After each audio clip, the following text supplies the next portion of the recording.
ದುಡ್ಡಿನ ವಿಚಾರದಲ್ಲಿ ಏನಾದರೂ ತುಂಬ ನಷ್ಟ ಆಗ್ತಾ ಇದ್ದರೆ ಆರ್ಥಿಕ ಅಭಿವೃದ್ಧಿ ಅನ್ನೋದು ಆಗ್ತಾ ಇಲ್ಲ. ವ್ಯಾಪಾರದಲ್ಲಿ ತುಂಬ ನಷ್ಟ ಆಗುತ್ತೆ.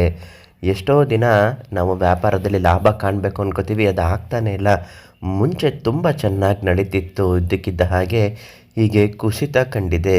ಏನಾದರೂ ಪರಿಹಾರ ತಿಳಿಸಿಕೊಡಿ ಅಂತ ತುಂಬ ವ್ಯಾಪಾರಸ್ಥರು ಮತ್ತು ದುಡ್ಡಿನ ಸಮಸ್ಯೆಯನ್ನು ಮಾಡುತ್ತಿರುವವರು ಕೇಳಿದರು. ಅವರಿಗೋಸ್ಕರ ಈ ಒಂದು ಪರಿಹಾರ ತಂತ್ರವನ್ನು ಸನಾತನ ಧರ್ಮದ ಪುರಾತನ ಕಾಲದಿಂದಲೂ ಮಾಡಿಕೊಂಡು ಬಂದಿರತಕ್ಕಂತಹ ಈ ಒಂದು ಶ್ರೇಷ್ಠವಾದ ಪರಿಹಾರ ಇವತ್ತಿನ ವಿಡಿಯೋದಲ್ಲಿ ನಿಮಗೆ ತಿಳಿಸಿಕೊಡ್ತೀವಿ. ನಿಮ್ಮ ಜೀವನದ ಯಾವುದೇ ಸಮಸ್ಯೆಗಳಿದ್ದರೂ ಪರಿಹಾರಕ್ಕಾಗಿ ಈ ತಕ್ಷಣ ನೀವು ಪಂಡಿತ್ ಶ್ರೀ ಮಂಜುನಾಥ ಗುರುಗಳಿಗೆ ಒಂದೇ ಒಂದು ಕರೆ ಮಾಡಿ ಸಂಪೂರ್ಣ ಪರಿಹಾರ ನಿಮ್ಮ ಜೀವನದಲ್ಲಿ ಶಾಶ್ವತ ನೆಮ್ಮದಿ ಸಿಗುವ ಹಾಗೆ ನೀಡುತ್ತಾರೆ. ತುಂಬ ಚೆನ್ನಾಗಿ ಹೇಳ್ತಾರೆ. ಗುರುಗಳು ತಿಳಿಸಿರುವ ಹಾಗೆ ಯಾವ ಮನೆಯಲ್ಲಿ ಹಣಕಾಸಿನ ಸಮಸ್ಯೆ ಇರುತ್ತೋ, ಯಾರಿಗೆ ತುಂಬ ವ್ಯಾಪಾರದಲ್ಲಿ ನಷ್ಟವನ್ನು ಅನುಭವಿಸುತ್ತಿರುತ್ತಾರೋ, ಸಾಲದ ಪರಿಸ್ಥಿತಿಯನ್ನು ಮಾಡಿಕೊಂಡಿರುತ್ತಾರೋ, ವಿಪರೀತ ದುಡ್ಡಿನ ಸಮಸ್ಯೆಯನ್ನು ಬಳಲುತ್ತಿರುವವರಿಗೆ ಈ ಒಂದು ಪರಿಹಾರ ತಂತ್ರ, ಪುರಾತನ ತಂತ್ರವೇ ನಿಂಬೆಹಣ್ಣು. ಹೌದು, ನಿಂಬೆಹಣ್ಣು ಅನ್ನೋದು ವಿಶೇಷವಾದ ದೈವ ಶಕ್ತಿಯನ್ನು ಒಳಗೊಂಡಿರತಕ್ಕಂತಹ ಒಂದು ಮಹಾ ಸಾಧನ ಅಂತಲೇ ಹೇಳಬಹುದು. ಈ ನಿಂಬೆಹಣ್ಣನ್ನು ಅರ್ಧಕ್ಕೆ ಕತ್ತರಿಸಿ ಅದಕ್ಕೆ ಬಿಳಿ ಸಾಸಿವೆಯನ್ನು ತುಂಬಬೇಕು. ಅರ್ಧಕ್ಕೆ ಕತ್ತರಿಸಿದ ನಂತರ ಅದನ್ನು ಹಳದಿ ದಾರದಿಂದ 3 ಭಾಗವಾಗಿ ಸುತ್ತಿ ಗಂಟು ಹಾಕಬೇಕು.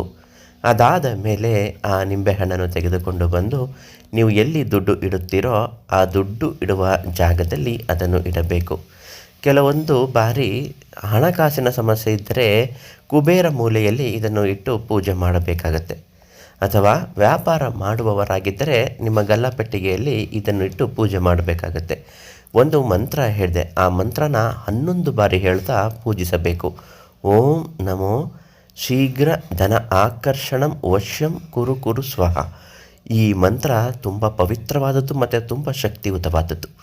ಈ ಮಂತ್ರವನ್ನು ಹೇಳುತ್ತಾ ಆ ನಿಂಬೆಹಣ್ಣನ್ನು ಪೂಜಿಸಬೇಕು.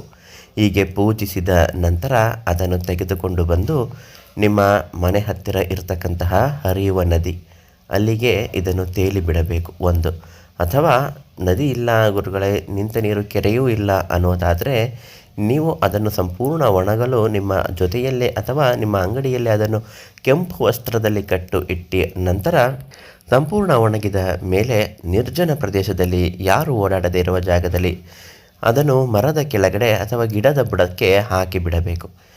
ನಂತರ ಅದೇ ರೀತಿ ಮಾಡುತ್ತಾ ಬರಬೇಕು. ಧನ ಅಭಿವೃದ್ಧಿ ಅನ್ನುವುದು ನೀವು ಮಾಡಿದ್ದ ದಿನದಿಂದಲೇ ಪ್ರಾರಂಭವಾಗುತ್ತದೆ. ನಿಮ್ಮ ಜೀವನದ ಸಮಸ್ಯೆಗಳು ಏನೇ ಇದ್ದರೂ ಇಂತಹ ನಿಂಬೆಹಣ್ಣಿಗಾಗಿ ನೀವು ಈ ತಕ್ಷಣ ಪಂಡಿತ್ ಶ್ರೀ ಮಂಜುನಾಥ ಗುರುಗಳಿಗೆ ಕೇಳಿ ಅವರಿಂದ ಪಡೆದುಕೊಳ್ಳಿ, ಪರಿಹಾರನೂ ನೀಡುತ್ತಾರೆ.